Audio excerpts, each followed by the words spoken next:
Warahmatullahi wabarakatuh. Alhamdulillahilladzi arsala rasulahu bil huda wa dinil haqqi liyudhhirahu 'ala dini kullih wa kafa billahi syahida. Puji syukur kehadirat Allah Subhanahu wa taala, dengan izin dan karunia-Nya kita diperkenankan untuk hadir dan dalam keadaan sehat walafiat dan keadaan cuaca yang cerah, terang benderang dan hati yang cerah dan bahagia pada hari ini. Semoga Allah curahkan dalam hati-hati kita niat ibadah dan mendapatkan barokah pada hari ini. Salawat serta salam senantiasa kita berikan kepada Rasulullah Sallallahu Alaihi Wasallam atas jasa beliau, keluarganya, dan para sahabatnya, meningkatkan kita bisa menikmati indahnya iman dan Islam.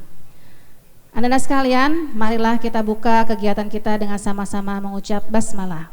Bismillahirrahmanirrahim. Acara pertama, marilah kita dengarkan sambutan dari Kepala Sekolah untuk kegiatan kita hari ini. Kepada Ibu Rosita dipersilakan.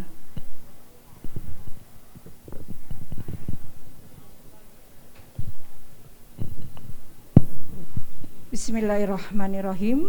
Assalamualaikum warahmatullahi wabarakatuh.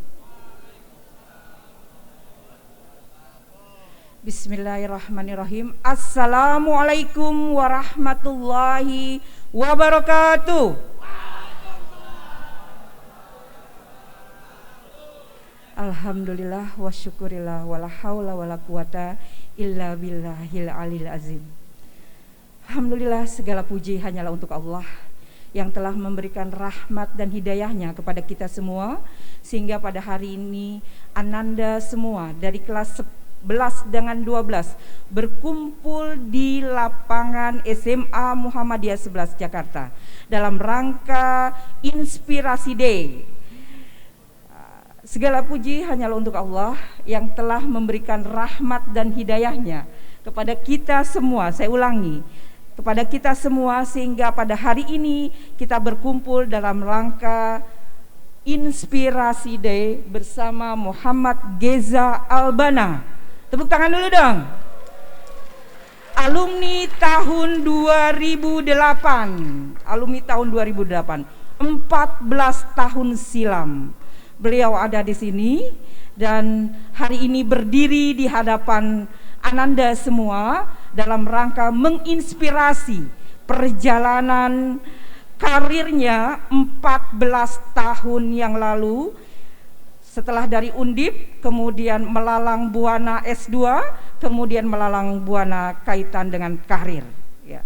Salawat dan salam senantiasa tercurah kepada junjungan kita, Nabi Muhammad Sallallahu Alaihi Wasallam, beserta keluarga, sahabat, dan para pengikutnya hingga akhir zaman. Yang saya hormati Bapak dan Ibu Wakil Kepala Sekolah SMA Muhammadiyah 11 Jakarta, Bapak Muhammad Nasir SPD, Bapak Muhammad Syafi'i, dan Ibu Nani Rahayu.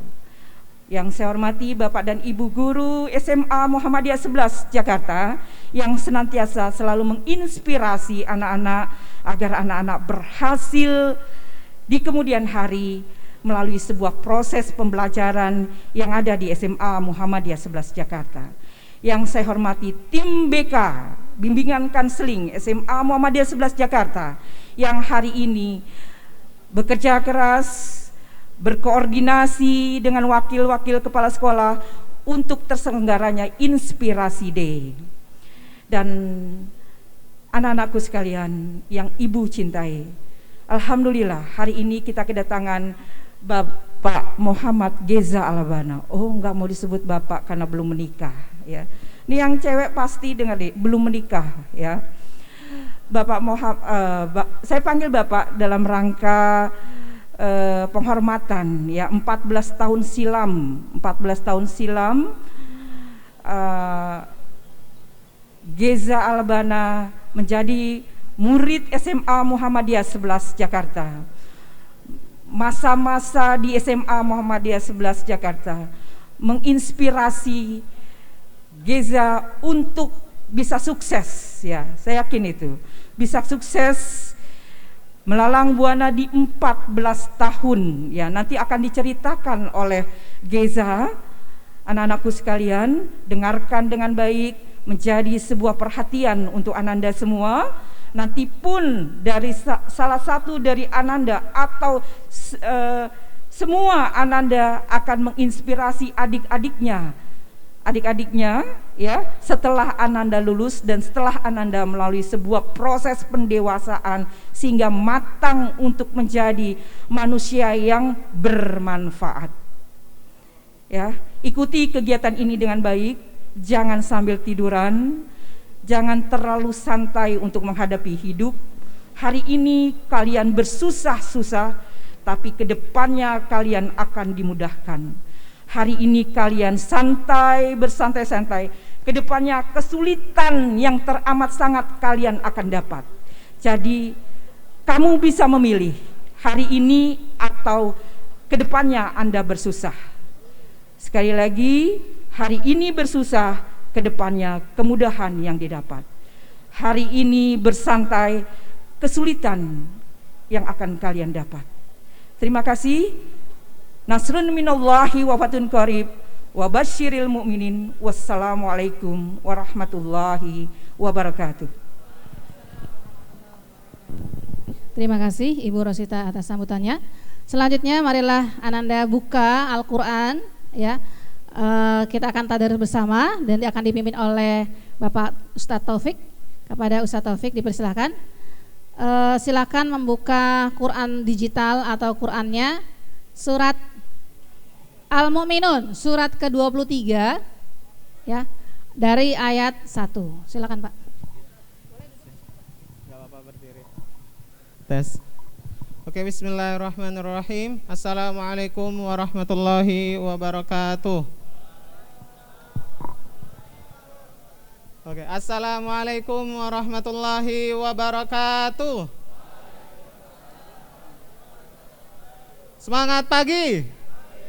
Ya, anak-anakku yang hebat-hebat semuanya, Masya Allah.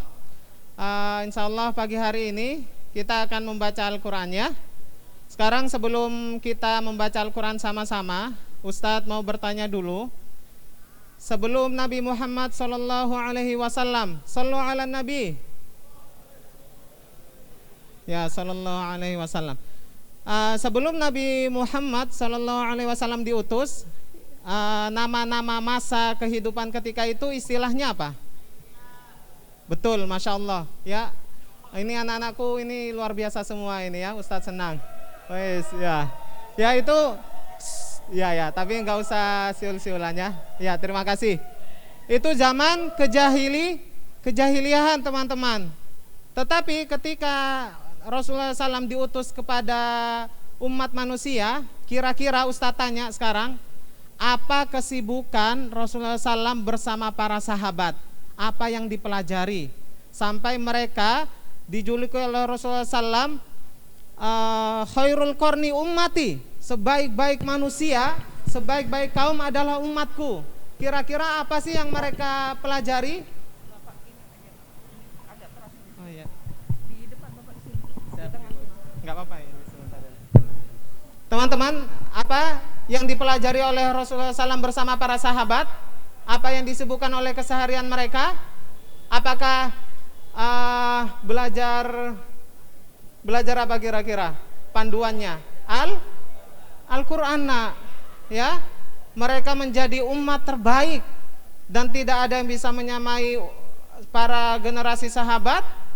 Itu karena mereka sibuk mempelajari Al-Qur'an, ya. Nah, ini luar biasa. Hari ini kita bertemakan Inspirasi Day. Ustadz ingin bercerita sedikit tentang inspirasi. Al-Qur'an ini dulu ya orangnya masih hidup. Apakah kita berpikir kalau kita hanya mempelajari Al-Qur'an itu hanya berkaitan tentang perkara akhirat? Tidak, nak, ya, tidak. Ustadz punya cerita sebentar, mungkin 5 menit, habis itu kita baca Al-Qur'an. Teman-teman mungkin bisa cek di Google. Beliau adalah dokter ya, Dr. Jamal Qudsi, Jamal Al-Qudsi. Siapa namanya? Betul. Dokter Jamal Al-Qudsi, spesialis penyakit dalam. Ya, bukan hanya dokter, tapi sudah spesialis penyakit dalam. Beliau berasal dari negara Mesir. Kalau ada pasien, beliau itu berpikir ketika ada seorang pasien datang sakit asma gitu kan. Nah, beliau berobat pasien tersebut, pulang-pulang sembuh. Tetapi dokter ini berpikir khawatir atau berpikir kurang nyaman. Kenapa? Karena orang yang sakit asma barusan datang, diobati sembuh, nggak berapa lama nanti datang lagi, ya kan? Itu artinya pengobatan tidak efektif. Ya, pengobatannya tidak efektif, hanya untuk bertahan beberapa saat saja. Karena itulah dia berpikir kritis. Di Al-Quran disebutkan Al-Quran adalah syifa. Al-Quran adalah apa? Syifa, obat. Akhirnya dia berpikir meneliti satu bidang saja. Beliau hanya meneliti satu bidang saja tentang tema nutrisi. Ya, tentang tema nutrisi, hanya inspirasi semua dari Al-Quran itu bisa menghasilkan 30.000 halaman. Bayangkan, satu tema tentang apa? Nutrisi, menghasilkan berapa halaman? 30.000 halaman. Bayangkan, hanya dari satu tema, inspirasi semua dari Al-Quran. Maka teman-temanku semuanya, jangan, alhamdulillah kita belajar di sekolah Muhammadiyah ini selalu dimotivasi oleh seluruh guru-guru untuk kita jangan pernah bosan membaca Al-Quran, untuk selalu memperdalami isi-isi Al-Quran, karena ini sejatinya adalah petunjuk hidup, bukan hanya untuk kehidupan kita di akhirat, tetapi inspirasinya untuk kebaikan manusia semua di dunia. Baik, silahkan teman-teman buka surat Al-Mu'minun. Kita akan baca ayat 1 sampai ayat 16 ya. Sudah semua?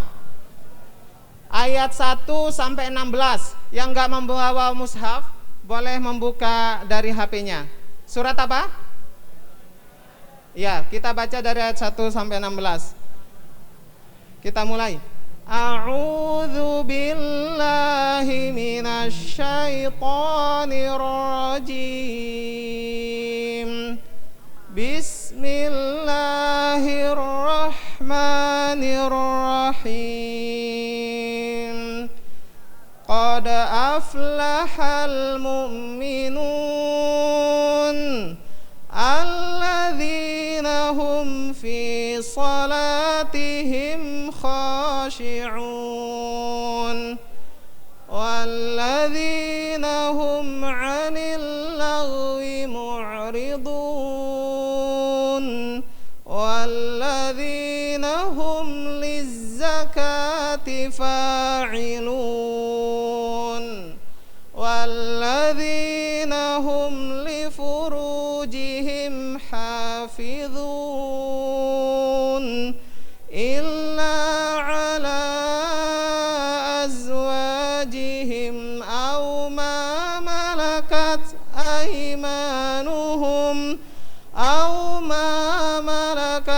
aymanuhum fa innahum ghairu malumin faman ibtagha wara'a dzalika fa ulaika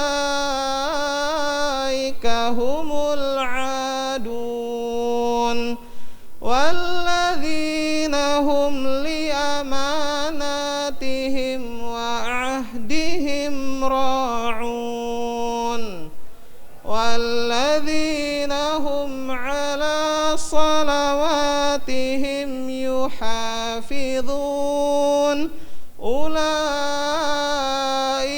humul warithun alladzina yarithunal firdausa hum fiha khalidun walaqad khalaqnal insana min sulalatin min tin thumma nutfatan fi qararin makin thumma khalaqana an-nutfata 'alaqatan fa khalaqana al-'alaqata mudghah فخلقنا العلقة مضغة فخلقنا المضغة عظاما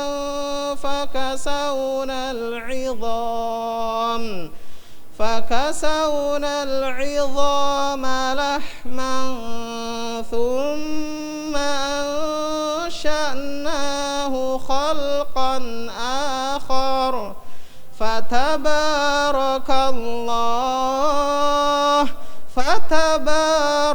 الله أحسن الخالقين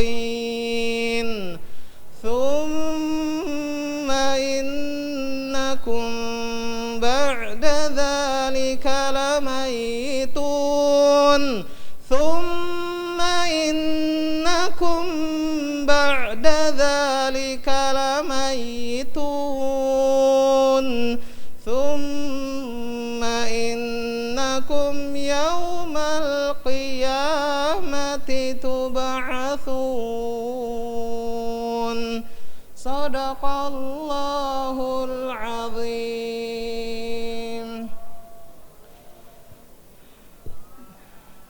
Dengan menyebut nama Allah yang Maha Pengasih, Maha Penyayang, kita akan baca artinya ya teman-teman.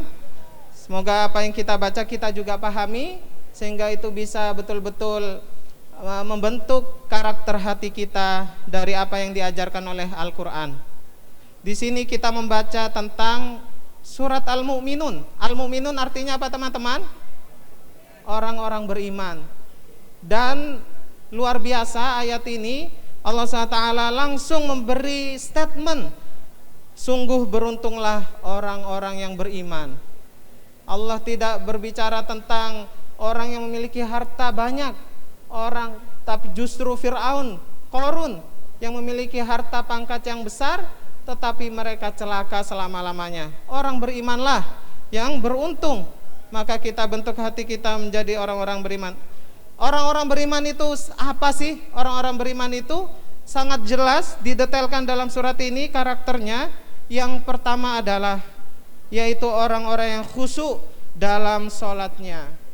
Ya, khusyuk dalam sholat. Ketika kalian sudah masuk dalam masjid, sudah niatkan menghadap kepada Allah, tidak ada yang buka HP, apalagi sampai main game dalam masjid waktu mau sholat atau berbincang-bincang. Ya, khusyuk dalam sholat.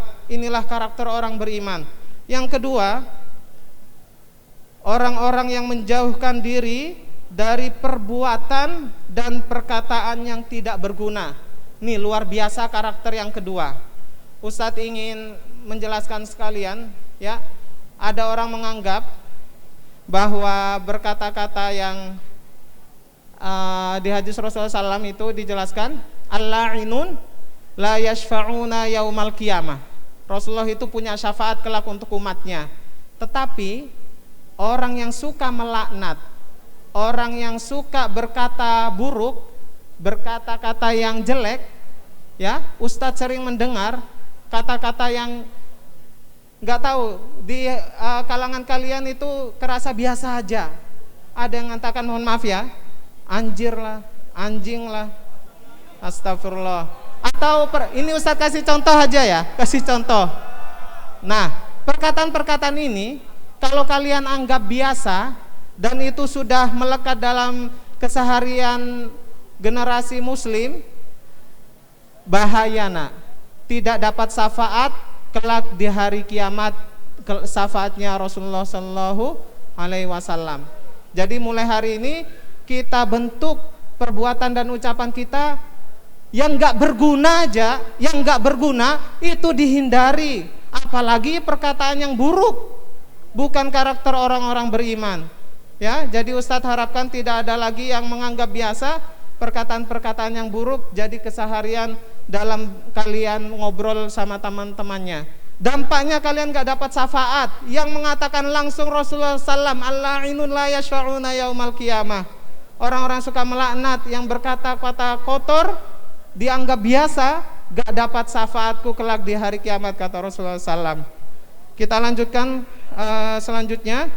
Karakter yang ketiga adalah orang-orang yang menunaikan zakat.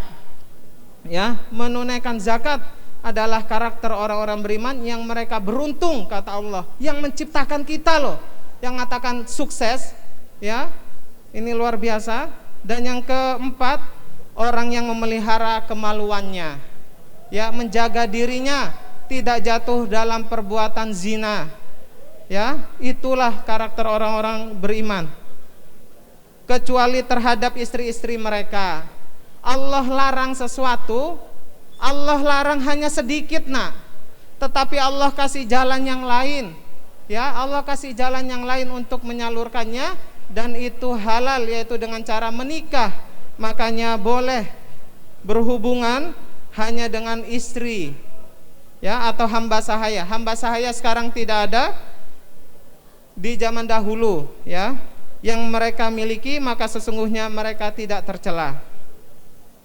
Tetapi barang siapa mencari di balik itu, ya, ayat ini menyambung dengan ayat di atas. Orang-orang yang mencari kesenangan dengan berzina, nauzubillah min dzalik, mereka itulah orang-orang yang melampaui batas, ya.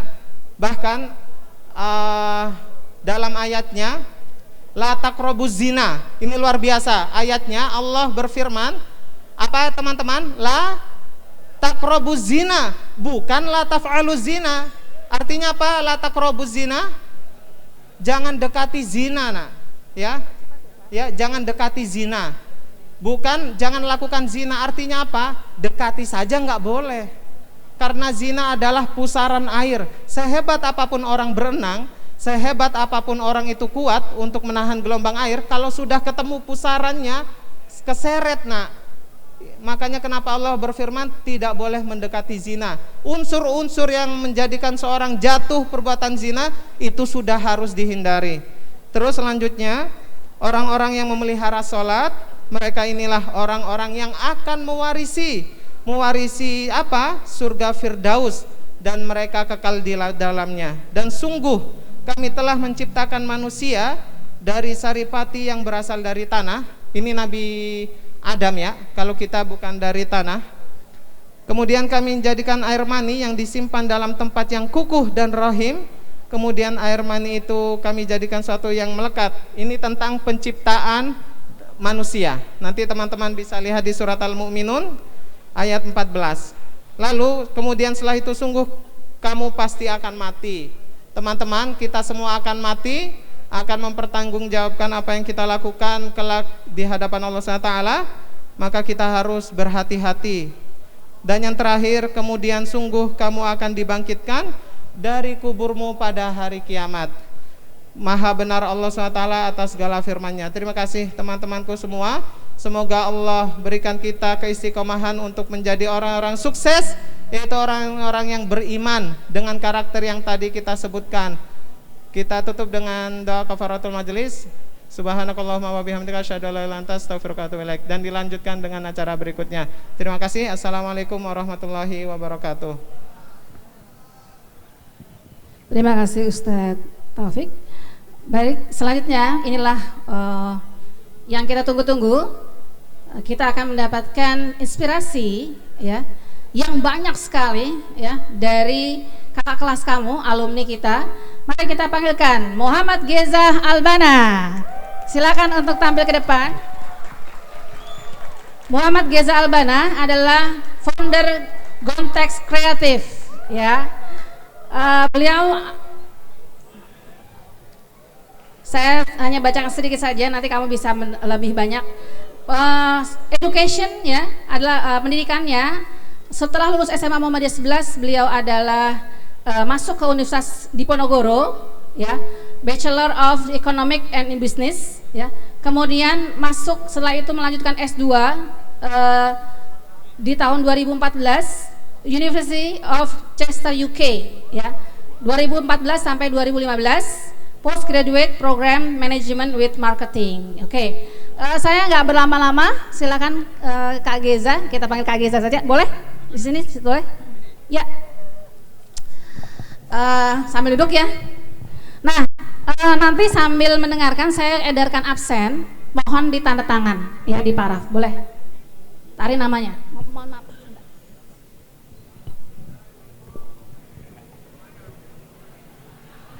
Ya, kepada Bu Nani untuk juga tampil ke depan. Ya, Kak Geza nih, alhamdulillah sudah hadir di antara kita. Ya, boleh Kak Geza diceritakan nih pengalaman-pengalamannya tentang gimana sih setelah lulus SMA Mode 11. Atau teman-teman mau tahu dulu bagaimana Kak Geza di waktu SMA? Seperti apa? Ya, boleh diceritakan Kak Geza. Dulu Kak Geza itu tipikal seperti apa sih di SMA ya? Termasuk anak yang bagaimana? Silakan Kak Geza untuk menceritakan. Oke, assalamualaikum warahmatullahi wabarakatuh. Waalaikumsalam warahmatullahi wabarakatuh. Mana ini? Lagi suaranya masih pagi nih. Assalamualaikum warahmatullahi wabarakatuh. Waalaikumsalam warahmatullahi wabarakatuh. Wah, ini saya 14 tahun. 14 tahun ya Bu ya, Bu Zulfa. Saya 2008 lulus. Dulu gak gini nih. Wah, dulu masih gabung sama saya bisa dibilang Bu dari TK sampai SMA di sini aja. Kader Muhammadiyah asli nih. Oke. Kalau kalian tahu dulu di tengah itu ada pohon besar. Habis itu lama banget deh pokoknya. Udah lama. Habis itu sini gabung sama SD, TK, SMP. Ramai banget. Sekarang saya balik lagi sebagai alumni depan kalian ini luar biasa. Saya agak terharu sama Bu Zulfa juga. Bu Zulfa masih ingat dengan saya, sama Bu Rosita juga masih ingat. Oke, kembali ke pertanyaan Bu Zulfa tadi apa Bu? Selama di SMA ngapain aja? Ya. Oke. Saya di SMA itu 2005 masuk dari SMP sebelah di Muhammadiyah juga. Muhammadiyah 31. Muhammadiyah 31. Saya kelas 1 SMA, langsung kelas 1 SMA, itu saya termasuk bisa dibilang sih bandel Bu. Bisa dibilang bandel. Kayak apa sih Kak Geza bandelnya? Bandelnya contohnya itu rambut panjang. Nah, rambut panjang. Tapi masih normal itu. Masih normal Bu. Ya, bandelnya. Terus apa lagi Kak? Masih normal. Habis itu kalau bandel sih enggak, yang penting di kelas 1, kelas 2 dan kelas 3. Di kelas 2 sampai kelas 3 itu ketua kelas Bu. Okay. Anehnya gitu. Padahal saya biasa-biasa aja tapi jadi ketua kelas. Alhamdulillah. Lanjut gimana selama belajar di sekolah? Belajar di sekolah seru karena pas di SMA itu termasuk yang dikit. Saya murid-muridnya termasuk yang biasa-biasa aja juga. Saya model belajar itu agak beda. Karena yang lain itu serius, saya tuh duduknya di belakang terus, tapi merhatiin guru itu ngomongnya apa, pelajaran bisa diambil ya apa. Jadi sebenarnya kalau untuk kalau untuk bermain-main itu ya wajar aja, tapi yang penting itu serius pada saat belajar, gitu sih Bu. Oke. Terus ketika melanjutkan nih ke perguruan tinggi, kan Kak Geza nih masuk ke Undip, gimana tuh ceritanya? Masuk di jalur apa? Kemudian bagaimana pengalamannya ketika masuk di Undip? Oke, pada saat saya mau ke SMA aja itu udah ada drama Bu. Jadi dulu saya di SMP 31 Muhammadiyah. Habis itu kakak saya di SMA Lab School. Habis itu saya diarahkan lah karena saya pengen juga di Lab School. Ternyata bukan jodoh saya di sana dan emang bukan karir saya di sana. Ayah saya bilang kalau seandainya Geza di Lab School nggak akan bisa seperti ini sekarang, karena memang di SMA Muhammadiyah inilah yang bisa saya bisa ilmu saya dapatnya di sini gitu. Nah setelah itu disitulah saya mendapatkan kepercayaan dari orang tua saya kalau sebenarnya mau sekolah di mana itu sama aja, yang penting kaliannya itu sendiri gitu. Jadi nggak ada pengaruhnya. Toh yang bisa ke Inggris juga saya juga di antara keluarga saya. Jadi di SMA Muhammadiyah pun nggak ada menutup kemungkinan bisa nanti ke negeri ataupun bisa ke luar negeri gitu. Nah saya lanjut ke pertanyaan Ibu. Di SMA kelas 3 SMA saya ikut tes untuk perguruan tinggi. Tentu pasti pengen negeri ya Bu ya. Jadi negeri saya coba semua, swasta juga semua. Ada di satu titik saya ngedaftarin ke Universitas Islam di Bandung gitu. Di hari itu Unisba. Di hari itu juga ada pengumuman Undip. Saya ikutan mandiri di Undip gitu. Jadi dalam satu waktu itulah jawaban saya harus keluar kota ini. Jadi karena daerah saya itu Minang Bu, jadi Sumatera Barat. Jadi jiwa merantaunya tuh gede.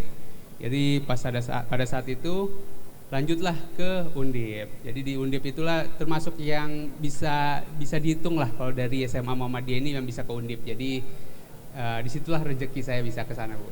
Gitu. Jurusan ekonomi dan bisnis ya? Benar Bu. Ekonomi dan bisnis karena emang saya dulu di IPS. Mana nih anak IPS? Coba tunjuk tangan anak IPS. Ya. Nah ini nih. Takbir. Allah Akbar. Anak IPS bisa keren. Bisa. Ya. Biasa IPS itu identik bandel ya. IPS, IPA, masuk IPS, IPA aja saya penuh dramanya juga. Karena ibu saya itu taunya IPA aja. Tapi IPA aja yang bagus. Ternyata IPS pun juga nggak kalah bagus, tergantung orangnya siapa. Jadi pada saat itu saya IPS. Pada saat itu yang paling bagus nilai saya adalah sosiologi Bu di SMA. Sosiologi. Dulu gurunya siapa tuh gurunya? Siapa itu ya Bu sosiologi? Bu Roro ya? Bu Roro, benar. Bu Zuhruful Jannah. Nah, Bu Roro itu, Geza kamu nilainya bagus nih di sosiologi, masuk kuliah ini sosiologi aja. Habis itu berjalannya waktu saya tanyalah sama orang tua saya, nanti mau kuliah ngambil jurusan apa? Kalau sosiologi ya tentunya akan ketemu orang. Oh Geza ini nanti mau ke depan mau kayak gimana? Mau jadi pebisnis kah? Mau jadi buka bisnis kah? Ya kalau misalnya pengen buka bisnis ya tentu ambil ekonomi. Ya, betul. Gitu. Nanti ke depan itu mau ketemu mau ngapain aja ya ekonomi lah, berbisnis lah. Gitu. Orang tua saya juga bilang. Apalagi darahnya darah Minang. Darah Minang. Banyak bisnisnya biasanya. Padang, pandai dagang. Pandai dagang, betul. Gitu Bu. Jadi di Undip ngambil ekonomi dan bisnis. Bu Nani ini wakil kurikulum dan beliau juga guru sosiologi Bu. Pas banget. Tepuk tangan untuk Bu Nani dulu. Beliau juga akan menemani kita. Boleh Bu, ada kakinya dinaikin. Nah, mantap. Besok yang diundang yang ini Pak. ya. Nah, itu dia. Nanti kalau udah lulus Bu, kita panggil ya. Oke lanjut Kak Geza. Ya. Waktu kita tidak banyak. Setelah di Undip, bagaimana pengalaman di Undip? Kan orang Minang nih pindah ke Jawa.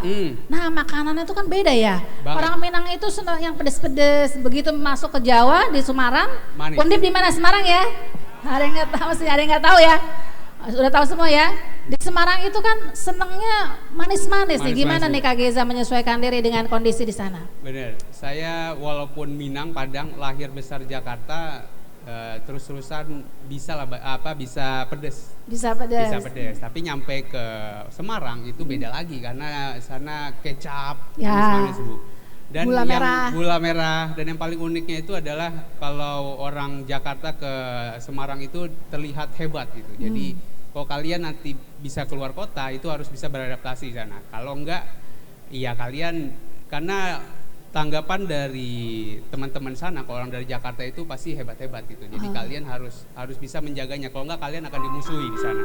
Harus menunjukkan memang bener hebat gitu Emang ya. benar hebat. Jadi dan juga harus di mana bumi dipijak di situ langit dijunjung. Jadi jangan kalian mentang-mentang dari Jakarta kalian membawa mater Muhammadiyah juga. Jadi harus bisa beradaptasi di sana. Menyesuaikan diri dengan kondisi budaya dan lingkungan. Karena di Jawa itu kental sekali persahabatannya. Jadi kalian harus jaga-jaga itu. Ya, Gitu. gimana tuh di Undip? Berapa IPK-nya? Pengen tahu aja Bu Zulfa. Karena IPK ini penting juga. Penting Bu. Dan saya termasuk yang belajar yang cukup aneh. Maksudnya saya selesai di Undip itu 3,5 tahun. Alhamdulillah, 3,5 keren. Tepuk tahun. tangan dong buat Kak Geza. 3,5 tahun lulus S1, prestasi itu. Prestasi. Ya. Ada lagi yang paling berprestasi itu saya menyelesaikan skripsi 3 bulan Bu. Subhanallah, kilat banget loh. Gimana Kilat caranya banget. tuh? Boleh dikasih tahu? Boleh Bu. Jadi saya itu mempelajari dosen, mempelajari mahasiswa. Jadi begitu saya tahu dosennya siapa, dosen pembimbing, saya cari tahu dulu dia maunya siapa sih, dia maunya kayak gimana. Saya temuin lah senior. Senior saya tanya, kakak kelas. Bapak ini tipe skripsinya seperti apa? Gitu. Ini belum ketemu nih Bu, belum ketemu sama dosen pembimbingnya. Saya pelajari dulu. Oh, kata senior, kalau pengen ketemu Bapak dosen bimbing ini, kamu harus buat bab 1 dan 2 bab 1 2 3 gitu. Jadi pada saat saya pertama kali ketemu dosen pembimbing, langsung saya bawa. Pak udah selesai. Apa ini? Ya ini Pak, draft skripsi. Karena dia langsung kaget tuh Bu, karena biasanya mahasiswa itu datang-datang langsung, Pak, saya mau skripsi. Ya apa gitu kan. Dosen kan juga bingung, dia kan banyak ya. Dosen itu kan megang berapa mahasiswa gitu. Jadi jangan kosongan ke sana gitu. Kalau kosongan, ya kan kalian sendiri yang pengen bikin skripsi. Kenapa nanya ke dosen pembimbing gitu. Jadi itu strategi saya gimana bisa cepat. Jadi pada saat itu pertemuan pertama sampai pertemuan ketiga itu cepat banget karena saya udah tahu pondasinya apa yang pengen saya tulis gitu. Jadi itu salah satu strateginya. Jadi kalau kalian bisa critical thinking, habis itu bisa kalian membaca situasi, kalian bisa mendapatkan apa yang kalian mau kok. Itu langsung ketemu langsung oke? Dosen pembimbingnya atau ada masih kerikil-kerikil? Masih kerikil-kerikil Bu, tapi setidaknya lebih cepat. Dan strategi saya itu kalau di kampus, saya siang itu main Bu, main sama teman-teman biasa, jalan-jalan, kuliah. Habis itu mereka taunya kan saya ya main aja, tapi pada saat nyampe kosan, nyampe kamar, itu saya kerjakan semua. Jadi melihat saya mainnya main-main pelan-pelan dulu, nanti langsung, wah kok udah sidang aja. Jadi mengatur strategi ya, mengatur strategi. Waktu gimana, tetap senang-senang tapi tugas selesai. Dan nilainya gimana? Nilainya IPK saya 319. Subhanallah, alhamdulillah, termasuk keren ya di atas 3 itu untuk PTN ya. Perguruan tinggi negeri, karena nggak gampang kuliah di PTN. Terus gimana ceritanya nih Kak? Lanjut ke luar negeri untuk S2 atau bagaimana? Oke. Jadi ayah saya memberikan opsi, bukan memberikan opsi, malah Geza kalau bisa, karena ayah saya S3 Bu. Oh alhamdulillah. Alhamdulillah S3, dan dia suruh kalau bisa S3 juga. Karena kan kebanggaan orang tua minimal sama. Ya betul. Minimal sama dengan orang tua. Kalau orang tua kalian S1, kalian S1 aja itu udah bangga. Itu udah, nah saya S3 bapak saya. Jadi ngalahinnya susah juga ya. Nah itu dia udah S3, 3 lagi Bu perguruan tingginya. Oh jadi S3-nya 3? 3 kali. Subhanallah. Itu ayah saya, jadi kebanggaan orang tua minimal sama. Jadi saya dia setelah S1 lanjutlah S3 gitu. Tapi gimana dengan kerja? Nggak usah, jangan kerja dulu. Karena kalau kerja itu udah habis aja waktunya di sana. Itu zaman dulu ya, beda zaman sekarang. Habis itu ya sudah saya lanjutlah S2. Karena saya suka MU, ada yang suka MU sini? Manchester United? Manchester United, siapa? Ada MU? Jangan ngebahas kalahnya ya. Bahas kerennya. Ada yang suka MU? Nah saya suka MU Bu, itu bola Manchester United di UK. Jadi semenjak saya kuliah di Undip, saya tuh nonton terus tuh MU di Burjo, di warung-warung. Habis itu di semester 6 saya tuh pengen ke Inggris, pengen lanjut kuliah karena orang tua saya pengen saya lanjut kuliah. Kalau saya izin ke luar negeri ke Manchester itu untuk nonton bola, itu nggak akan diizinin. Ya betul, pasti. Bisa di sini soalnya kan. Bisa di sini. Jadi saya berpikir gimana cara saya bisa ke Inggris, ke MU, tapi nggak nonton, tapi belajar. Jadi Pak, saya model nodong Bu, model nodong. Jadi udah ada nih semua persyaratan ke Inggris sudah saya siapin dulu sebelum ketemu orang tua. Semuanya saya siapin, bentuk udah terima di kampus mana, IELTS-nya berapa. Jadi begitu udah komplit semua, Pak Geza mau ke Inggris gitu. Oh jadi sudah diterima di sana? Udah diterima dulu. Oh udah tes itu? Udah tes. Oh subhanallah, jadi belum ketemu orang tuanya saja sudah IELTS-nya siap, tesnya udah selesai, sudah tinggal terbang ya berarti ya. Tinggal terbang. Jadi orang tua udah, wah anakku nih hebat, dia udah prepare-nya jauh-jauh sebelum hari ini, baru ditonton ya. Ya kita kasih tepuk tangan lu buat Kak Geza. Ini satu hal yang perlu dicontoh, bagaimana kita bisa proposal kita, rencana kita itu diterima oleh orang tua. Terus gimana ceritanya? Jadi pas sudah semua disiapin, Pak Geza mau ke Inggris, ya sudah langsung dia Serius, karena orang tua itu cuma mau memastikan kita itu mau atau enggak gitu. Saya yakin semua orang tua itu akan mendukung apa yang kalian inginkan asalkan kalian tahu tujuannya. Jadi itulah yang bukan perdebatan ya, diskusi. Karena ayah itu senangnya diskusi. Ya pada saat saya kirim, saya kasih ini lampiran proposal pas saya mau Geza mau ke Inggris, langsung di sana. Kenapa? Ngapain? Ambil mata kuliah apa di sana? Kampusnya apa? Gimana hidup di sana? Karena orang tua saya pun nggak tahu ada Eropa gitu, karena belum pernah ke Eropa. Bisa nggak ada orang yang hidup nggak di sana sampai seperti itu? Ya saya jelaskan di sana dan pada akhirnya ya udah. Dan itu pun ada itunya juga, ada ceritanya. Tahun 2008 saya masuk kuliah, 2012 lulus. Saya izin langsung ke Inggris itu nggak diizinkan sama orang tua karena saya udah 4 tahun meninggalkan rumah. Begitu saya pengen lanjut itu langsung Jauh. langsung susah Bu, karena orang tua belum mengizinkan karena udah 4 tahun Ya udah jauh mau pergi lagi mau pergi gitu. lagi, tambah jauh lagi. Nah disitulah saya tahu, disitulah ada izin orang tua, ada restu orang tua di sana. Jadi saya coba terus tuh 2012 saya coba diem ngerjain proposal itu, semua yang itu ada aja batasannya atau penghalangnya. Saya udah setahun saya di rumah bantu orang tua dan di 2013 lah saya mulai oke, saya mau berangkat ke Inggris. Nah disitulah dan orang tua udah boleh, ya udah silahkan. Dari situ langsung lancar semua Bu. Ya, jadi disitulah saya percaya kalau doa orang tua itu sangat manjur gitu Bu. Ya. Jadi di situ 2013 barulah saya berangkat ke Inggris. Gitu. Oke. Terus gimana tuh di sana ceritanya? Inggris kan negeri yang wah, kalau kita bayangannya bagus-bagus ya, tapi kan belum tentu sebagus itu. Iya. Gimana Kak? Inggris saya ke sana itu dengan modal nekat, modal excited karena di zaman itu belum ada, susah sekali internet, masih jarang. Ya. Jadi saya coba-coba sendiri, mau nggak mau harus ngomong. Terus kamu cari tempat kos, itu ada orang yang kenal kah di sana, ada saudara kah di sana, itu gimana ceritanya?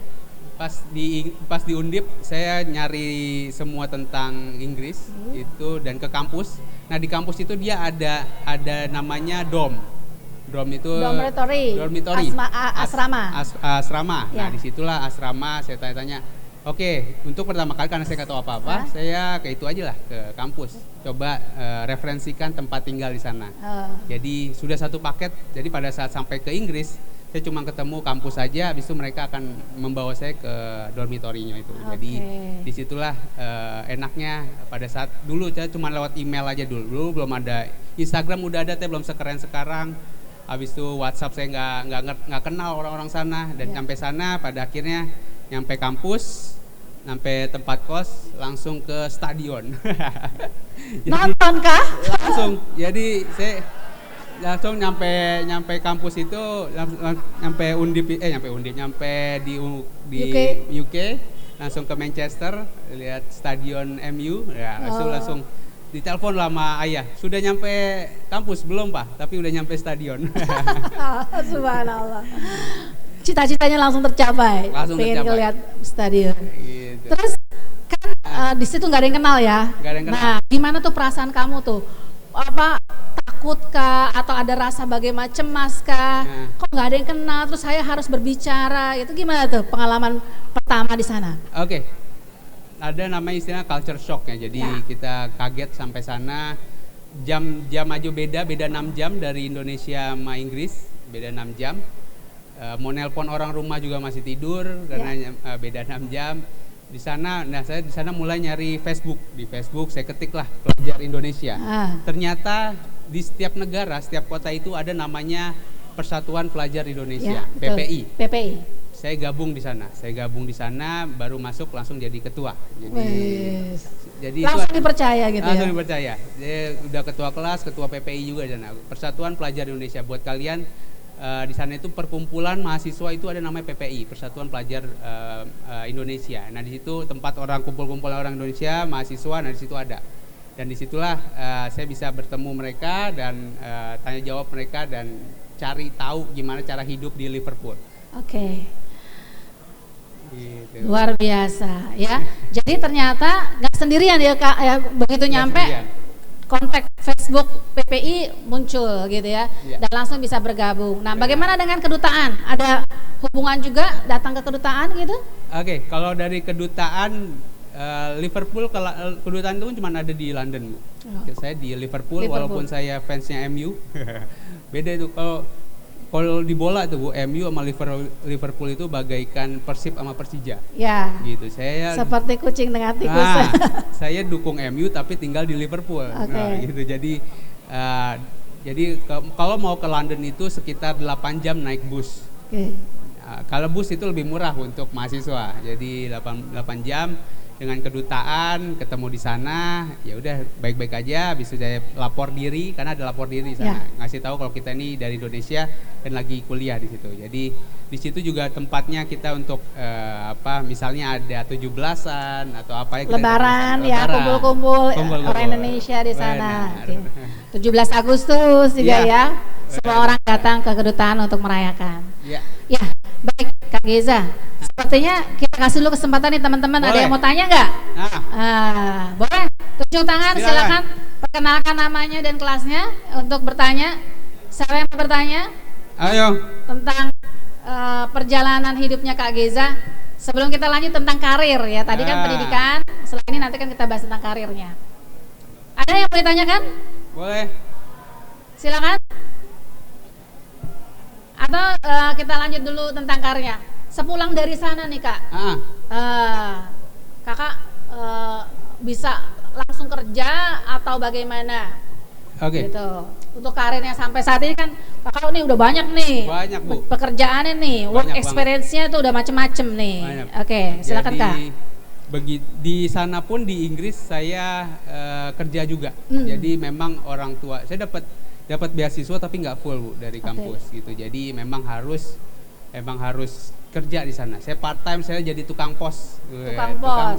Berapa itu salarinya? Tukang pos di sana itu 8 pound sterling atau 150.000 per jam. Per jam.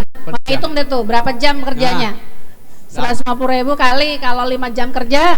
Udah lumayan. Udah 700.000 Bu. Ya. 700.000 itu sehari. Nah, makanya saya bisa nonton bola. Di sana mahal masuk ke mahal Bu, masuk lapangan stadion ke MU itu satu match, tergantung matchnya juga tuh. Kalau matchnya lawan yang kecil-kecil murah, tapi kalau yang Liga Champion, kalau kalian tahu Liga Champion itu bisa sampai 1 juta satu tiketnya untuk masuk gitu. Jadi disitulah karena saya pengen nonton bola ya saya harus kerja gitu. Saya harus kerja jadi tukang pos dan juga jadi marketing di sana. Saya kerja di kantor marketing di Liverpool. Habis itu setelah lulus di sana di tahun 2015 saya sampai ke Indonesia masih bersama ayah dan jadi dosen dulu. Jadi dosen di mana tuh Kak? Saya jadi dosen di Universitas Yarsi. Jurusan ekonomi. Wes pulang langsung jadi dosen. Gimana tuh Kak?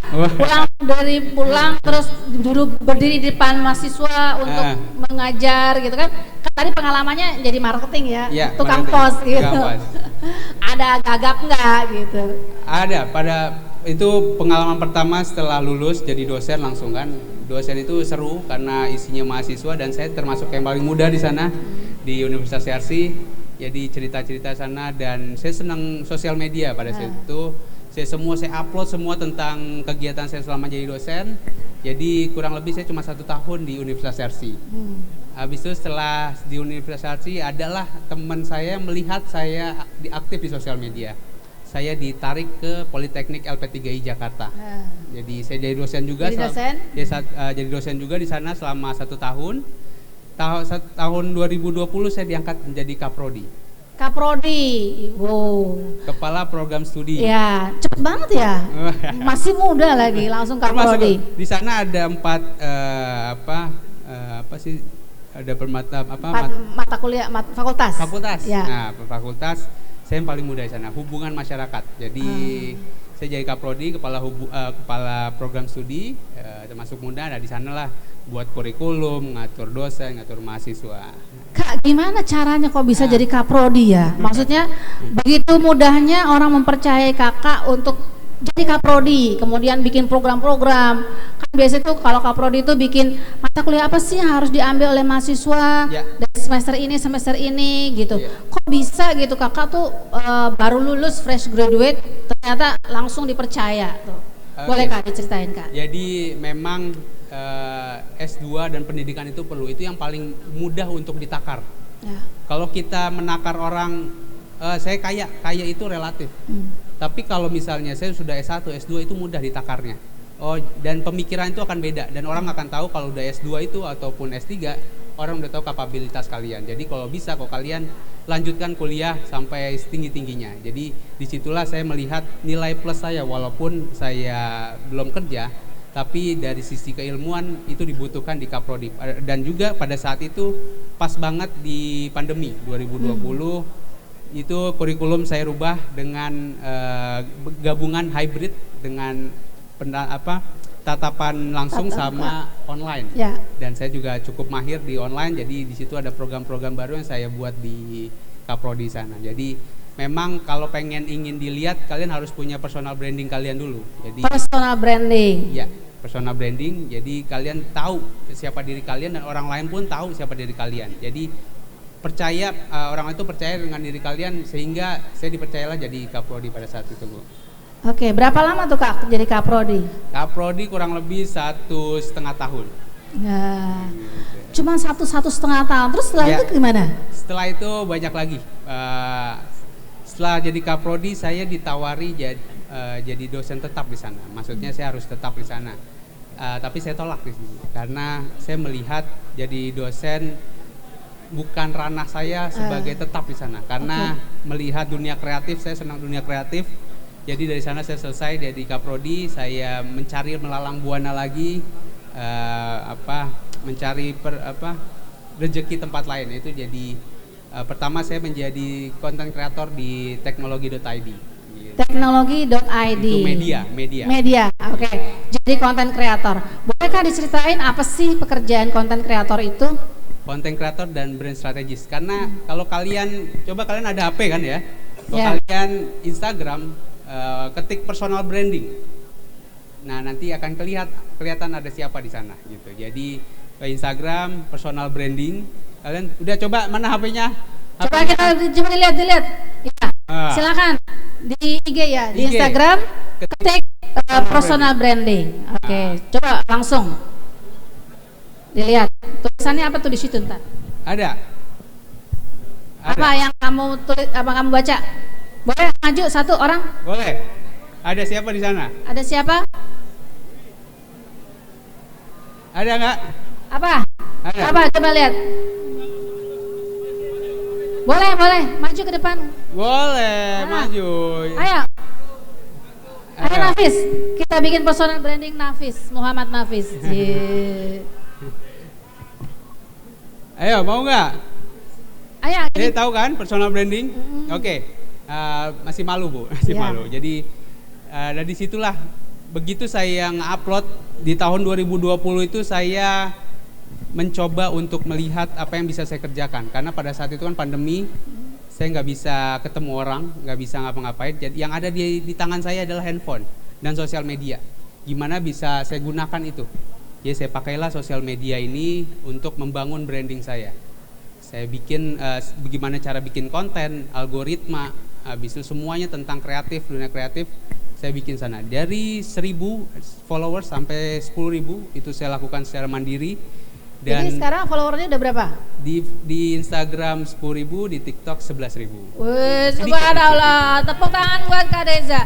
10.000 nama 11.000 tuh keren udah ya. Udah dapat itu belum Kak? Biasanya kan kalau kita jadi Influencer. udah dapat bonusnya nggak? Dapat endorse itu udah dapat. Udah dapat endorse. Jadi bagi saya sosial media itu sangat penting buat membentuk diri kalian, personal branding. Jadi gambarannya sekarang kalian kalau teman-teman ini kalau mau cari cewek biasanya butuh Instagram dulu ya. Ketik namanya siapa. Nah, itulah yang dilakukan oleh perusahaan. Kalau perusahaan melihat Instagram kalian nggak ada isinya, ya gimana mereka mau ngerekrut kalian? Gitu. Jadi dari situlah saya dipercaya jadi brand strategis atau brand manager di teknologi.id. Jadi karena background saya tentang branding, saya diajaklah jadi brand manager. Jadi pekerjaan ini ditawarin sama mereka? Ditawarin. Bukan kamu cari cari juga. Aha. Banyak sekali saya coba dan mereka pasti akan merefer ke sosial media. Jadi zaman sekarang itu HRD itu melihat sosial media. Mereka meminta kalian Instagramnya apa, TikToknya apa gitu. Oke. Karena HRD ini kan takut dia untuk merekrut orang, nggak boleh sembarangan Ya, karena betul. nah di sana dilihat lah, ini orang ini toksik apa enggak sih, ini mahasiswa ini toksik apa enggak. Jadi sosial media kalau bisa ditunjukkan siapa diri kalian gitu, karena mereka akan melihat ke sana HRD. Kalau kalian nggak punya itu, kalian akan ketinggalan sama yang lainnya gitu. Kalau misalnya kalian senang kreatif, kalian suka editing, tunjukin di sosial media gitu, jangan cuma di CV gitu. Karena perusahaan itu nyari bukan apa yang pernah lo pelajarin, tapi apa yang lo bisa kerjain di perusahaan. Apa yang dihasilkan, Iya. apa karyanya. Apa Oke. karyanya, bukan lo udah pernah belajar ini belum? Ya udah, tapi mana hasilnya gitu. Ya, Jadi betul. sekarang modelnya seperti itu. Makanya ada sekolah merdeka Bu ya. Ya, jadi memang sekarang itu yang dibutuhkan adalah produk ya, hasil Benar. karya yang Hasil kita karya. bisa dapat lakukan, sehingga itulah menjadi nilai positif, nilai bagus dari diri kita ya. Dan memang itu tujuan dari kurikulum merdeka. Ya, benar. Nah, sekarang masih di situ, masih di Enggak, sekarang malah semenjak saya ngebangun personal branding di Instagram itu banyak banget peluangnya. Peluangnya banyak banget. Saya ke sana kemari, jadi sekarang modelnya ada namanya side hustle Bu. Jadi istilah buat pekerja itu ada pekerjaan sampingan. ya. Jadi pekerjaan utama kita punya, tapi di tempat lain kita bisa ngelakuin. Jadi Ya. kalau sekarang secara title saya kerja di ada Turin namanya. Dia aplikasi, saya lagi ngebuat aplikasi sama teman-teman bisnis untuk bikin tour, jasa tour tapi lewat aplikasi gitu. Jadi saya di sana jadi marketing manajernya di sana, bikin aplikasi untuk tour gitu. Jadi habis itu di sisi lain saya malamnya jadi content creator. Saya bikin punya agensi juga, punya agensi bikin karya di sana. Jadi orang minta bikinin konten ke saya, habis itu saya produce. Jadi semaksimal mungkin apa yang bisa kalian kerjakan di sosial media ataupun di dunia digital. Karena kalau kalian smartphone ya smart user juga, jangan udah smartphone tapi yang make nggak smart gitu. Jadi maksimalkan. Oke, berarti kalau bisa dihitung-hitung pekerjaan Kak Geza ini berapa macam gitu loh? Bisa dibilang ada 5 macam pun ada gitu. 5 macam, berarti ada 5 keran nih. Lima Oke, keran, benar. 5 keran ini berarti penghasilannya keren dong nih. Boleh Kak dikasih tahu dalam sebulan itu range-nya berapa? Antara berapa sampai berapa penghasilan Kak Geza dengan punya 5 macam Keran. pekerjaan? Oke. Kalau dari penghasilan bisa bilang 2 digit lah Bu. 2 digit, Iya. apa tuh? Berarti di atas 10. Di atas 10. Oke. Boleh kasih range-nya sampai 50 juta? Enggak nyampe sana. Belum. Belum, tapi akan sampai. Akan sampai. Iya, insya Allah. Nah, 2 digitnya itu yang paling tinggi selama ini? Paling tinggi bisa di 18. Hampir 20 juta. Sampai. Teman-teman coba bayangin punya duit setiap bulan 20 juta. Ya, masih single. Ya. Tinggal. Baik, sebelah sini ada yang mau ditanyakan atau mungkin Bu Nani boleh ingin menyampaikan sesuatu? Ayo. Atau mau ditanyakan? Masih muda loh, Kak Geza ini Boleh, umurnya mau berapa tanya. berarti sekarang? Sekarang 30 nyampe? nyampe. Nyampe 30? 32. 32 tapi keren udah penghasilannya. Wah ini berarti cewek-cewek benernya banyak nih yang nyari Kak Geza nih. Amin. Ya, nggak susah lah insya Allah. Ya, ada yang mau ditanyakan dengan Kak Geza? Ayo boleh.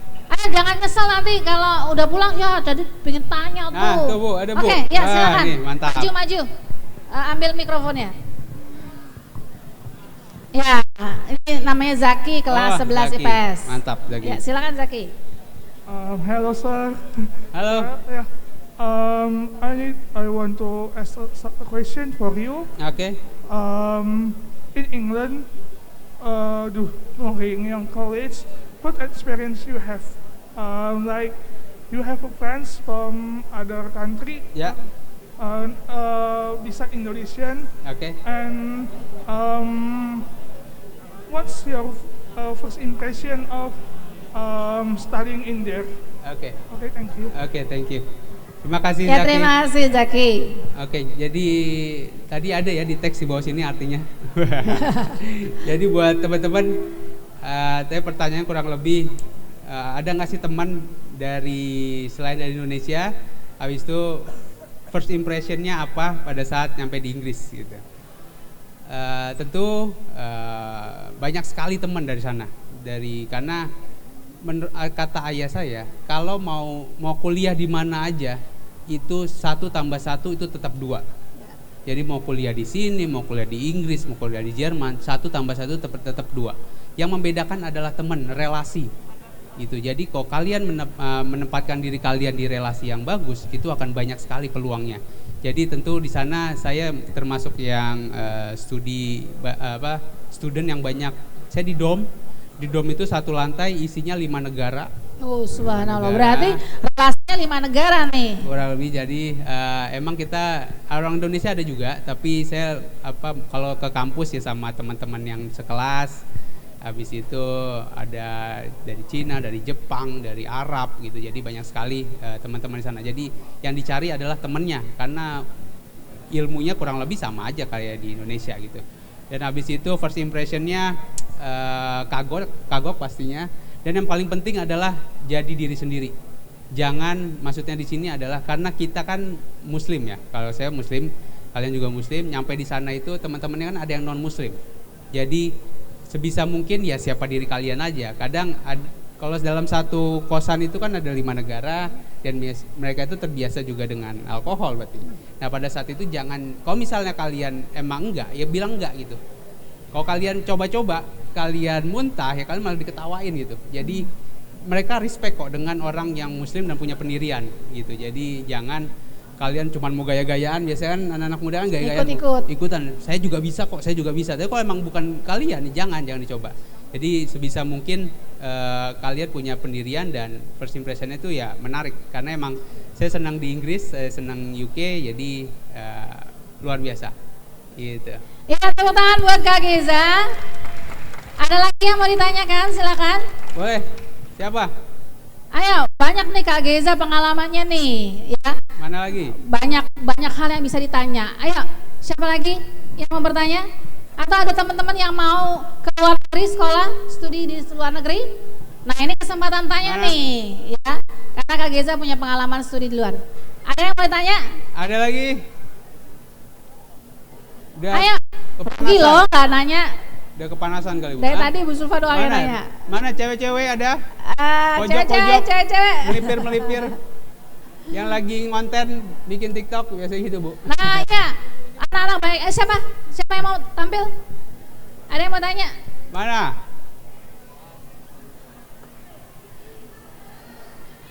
Siapa Bu Nani yang tadi yang tahu? Hah? Apa? Namanya? Kamera. Ngomong yang jelas, maju biar kedengeran. Ayo, ada lagi gak? Tadi ada yang dia udah searching, itu dia tuh orangnya gitu ya, Nafis ya. Oh itu orangnya tuh Geza, namanya muncul ya di sosial medianya. Nah kamu bisa lihat tuh bagaimana IG-nya ya, IG-nya Kak Geza seperti apa ya. Apa yang sudah dikerjakan Kak Geza bisa dilihat juga di sana. Oke. Ayo, siapa yang mau ditanya? Siapa yang mau bertanya silakan. Amel?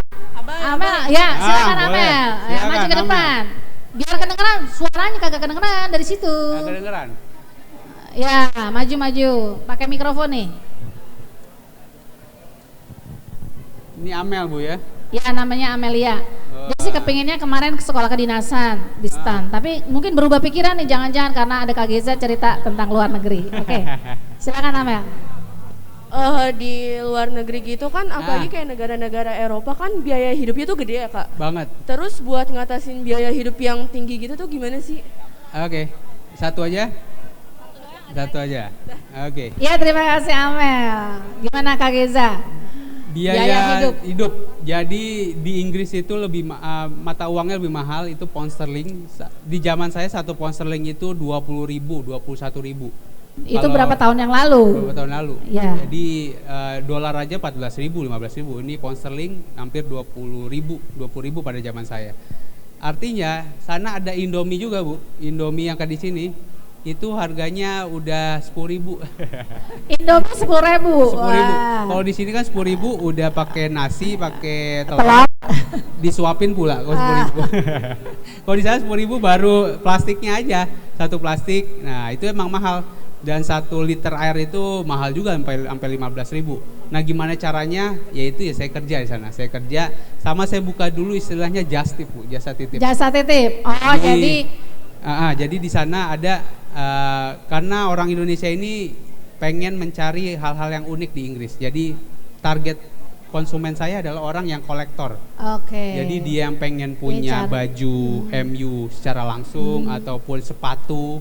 Nah itu saya jadikan just tip. Jadi saya kirim saya kirim barang dari Inggris ke Indonesia dengan jasanya yang cukup karena mereka bukan mencari harga. Ya. Mereka mau karena kolektor. Karena kolektor. Ya. Jadi target mungkin sepatu bekasnya siapa gitu ya. Itu. Atau baju bekasnya siapa gitu, pemain bola yang dia banggakan gitu ya. Jadi memang itu target konsumen saya. Jadi saya buka just tip sana. Saya kerja juga di sana. Jadi ya dari zaman kuliah pun udah terbiasa dan dididik mandiri sama orang tua. Jadi kalau misalnya dikirim enggak ya udah cari sendiri artinya gitu. Jadi nyampe sana pun juga tertular, bisa nyari uang dan pada akhirnya lulus nyampe ke Indonesia gitu. Terus sempat kelaparan atau kehabisan uang saku gitu enggak? Karena kan biasa orang kos. Sempat akhir bulan pun ngerasa juga. Tapi itu tadi banyaknya teman dari negara lain, jadi bisa kadang dibantu sharing makan. Kalau enggak teman-teman PPI Indonesia, nah kita sharing kan satu komunitas. Biasanya setiap minggu itu kita patungan untuk bikin telur balado, masak-masak Indonesia. Jadi, rindu tanah air gitu. Oke, itu pengalaman luar biasa ya. Ada yang pingin nggak seperti itu? Mungkin kalau saya zaman muda mungkin saya kepingin kali ya, tapi karena udah lewat masanya, mungkin kalian lah yang maju tampil ya. Kalian. Siapa lagi yang mau bertanya? Nafis mau tanya atau Bu? Ya silakan. Jangan lupa absennya dijalankan, absen keliling. Absen ada kelas 11 dan 12 itu. Boleh kita tolong dijalankan. Dan itulah satu lagi Bu. Tantangan zaman sekarang itu adalah kalian berpacu dengan yang lainnya gitu. Ya. Maksudnya adalah saingan. Teman kalian sekarang pun nanti bisa jadi saingan kalian dalam mencari kerja. Walaupun kalian satu geng, kalian kan nggak mungkin ke HRD itu satu geng gitu. Ya, betul. Jadi kalian satu persatu nanti akan ketemu HRD. Nggak mungkin, teman saya banyak Pak, saya sama rombongan saya masuk ke ruangan HRD itu nggak mungkin. Ya. Jadi persiapkan diri kalian sendiri. Dan kalian tahu kasusnya Shopee, yang PHK banyak orang.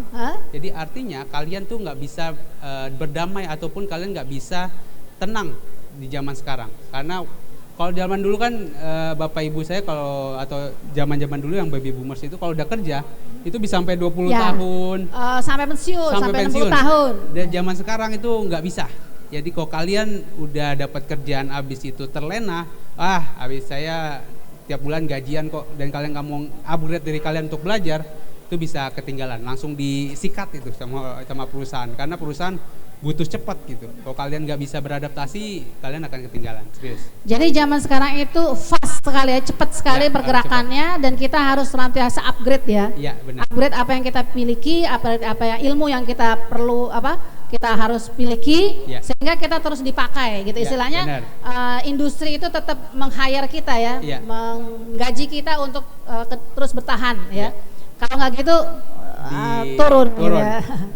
Iya, anak-anak sekalian itu satu pembelajaran ya buat kita bahwa setiap saat, setiap waktu kita harus memang mengupgrade diri. Apa saja yang bisa diupgrade? Apakah keterampilannya, apakah kemampuan berpikirnya, apakah keagamaannya ya, adab dan akhlaknya, itu menjadi satu hal yang perlu kita bangun selalu sehingga kita punya personal branding yang baik. Ya, seperti itu. Ada lagi yang mau ditanya? Sebelum kita akan akhiri, udah jam 8.30. Ya. Gimana? Cukup? Ya, kalau gitu boleh Bu Nani untuk menyampaikan beberapa hal ya, dan sekaligus closing statement untuk kegiatan kita hari ini. Silakan Bu Nani. Masih kuat apa enggak? Begini mau ke Inggris, aduh. Oke, terima kasih Kak Geza ya atas pengalamannya. Jadi nanti kalau yang mau kuliah ke luar negeri bukan hanya bicara uang tapi juga bicara mental ya Kak. Benar. Sampai harus kerja freelance. Apalagi kalau di sini kayaknya laki-lakinya manja modelnya ya. Nggak takut berlaku. takut panas tuh. Baru begini aja udah. Bangun, yang tidur bangun, ayo. Merasa lama-lamain nanti. Yang nyender jangan nyender dulu. Yang nyender tidak ada yang nyender, yang belakang. Kamu laki-laki, ayo. Fadlan untuk Fail. Tidak ada yang nyender. Oke.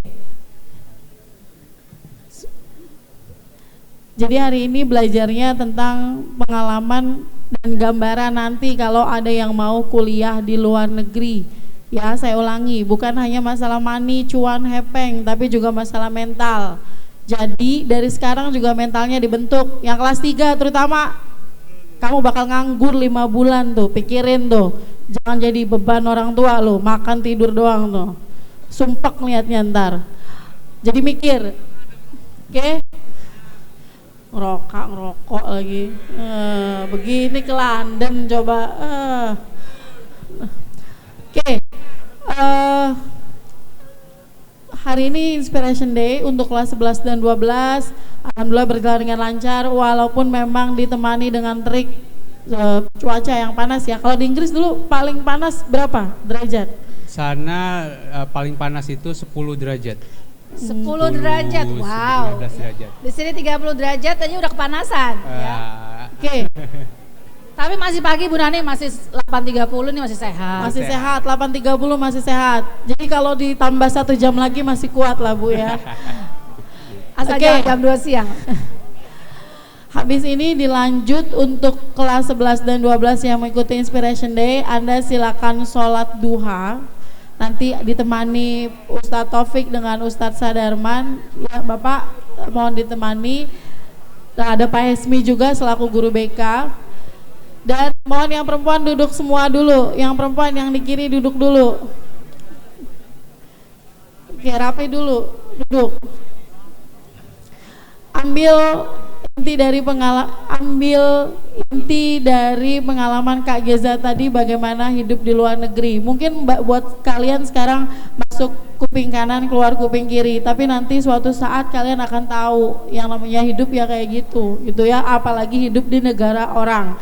Dan ambil perjuangan untuk sekolah lebih tinggi. Jadi kalau bisa lebih tinggi sekolahnya, kalau memang punya kemampuan misalnya di akademik, kemudian kalian merasa saya mampu secara potensi, silakan kuliah. Dan yang terpenting tadi jadi diri sendiri ya Kak ya. Benar. Jadi jangan mau masuk jurusan karena mau keren-kerenan tapi ternyata nggak bisa ngapain gitu. Pengennya keren, masuknya yang bagus gitu kan, kedokteran, nggak tahu otaknya nggak nyampe dan memang nggak begitu suka juga, mungkin karena paksaan orang tua misalnya gitu. Kamu harus berani ngomong, nggak bisa mah, saya bisanya kayak ini gitu kan, saya senengnya di ini. Bahkan termasuk misalnya yang suka musik sekalipun, silakan ambil musik, nggak apa-apa kalau memang di situ ada jati diri kalian dan bahkan kalian bisa hidup dari situ.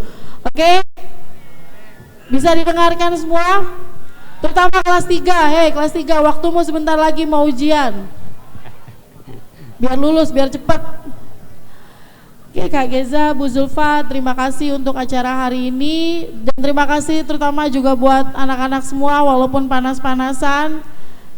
Tapi tetap semangat, semangat gak nih? Semangat. Ya, kita kasih tepuk tangan untuk Kak Geza dan kita semua pada hari ini atas pembelajaran hari ini. Terima kasih Kak Geza atas kedatangannya, kami bersyukur atas rahmat Allah pada hari ini bahwa kita bertemu ya untuk dapat pembelajaran yang luar biasa. Terima kasih atas waktunya, terima kasih anak-anak sudah bersabar, semoga ini menjadi amal ibadah kita. Kita akhiri dengan mengucap hamdalah. Alhamdulillahirabbil alamin. Alhamdulillah. Oke, sebelum selesai saya izin bikin konten boleh? Iya, silakan Kak. Oke. Ya. Biasa bikin konten. Pak Ismi, silakan. Oke. Teman-teman yang belum absen silakan absen. Enaknya apa ya Bu ya? Teriakannya, Oh gitu. Boleh. Apa maunya? Biasanya apa? Ada teriakannya? Kita ada SMA Muhammadiyah 11. Apa Bu? Bergerak serentak, serentak bergerak. Oke, siap Jadi, ya. Kalau dibilang SMA Muhammadiyah 11, bergerak serentak, serentak bergerak. Bisa? Bisa. Oke, jadi modelnya kayak di TikTok. Saya taruh di bawah nanti kalian teriak ya. Oke?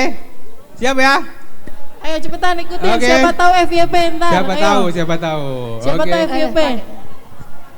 Ayo sekalian. Yang perempuan perempuan gabung maju dulu. sekalian. Yang perempuan maju, biar Biar rapi, rame, biar nanti rame. di Biar sekalian akan bubaran. muncul di IG-nya. Neng nggak ke kelas, Neng nggak ke kelas.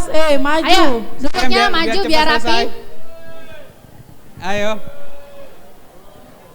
Yang di tangga, Boleh, yang boleh, di boleh. tangga. Ayo Yang kembali di tangga, duduk yang merasa di perempuan. karpet merahnya supaya terlihat baik dan bagus. Ayo, sudah? Udah ya, dimulai ya. Yang di tangga, belum. Oke. Ayo, udah. Yang di kiri, maju, kalau kalian maju, tahu maju. ini juga alumni. Ini namanya- adiknya Kak Geza, Yang namanya Kak IPA, Geni, IPA, juga ayo. alumni dari SMA Muhammadiyah 11. Tufail dan Mungkin nanti kawan-kawan lain ke kali depan. kita Ayo, undang cepetan. Kak Geni. Oke. Ayo, mau kelas 3 kamu mau ngapain habis ini cepetan. Ayo. Ayo biar cepet selesai. IPS 2 sebelah kanan. Ayo. Ya, setelah ini baru nanti ke masjid ya. Prabu Biar dan kita kasih kawan-kawan. kesempatan Kak Geza Ayo. untuk bikin kontennya. Boleh. Biar cepet selesai. Ayo cepetan. Boleh, udah. Udah, nggak apa-apa. Sekarang aja. Gurunya ngomong duduk aja. Wih, hebat. Ayo cepetan. Ya, mantap.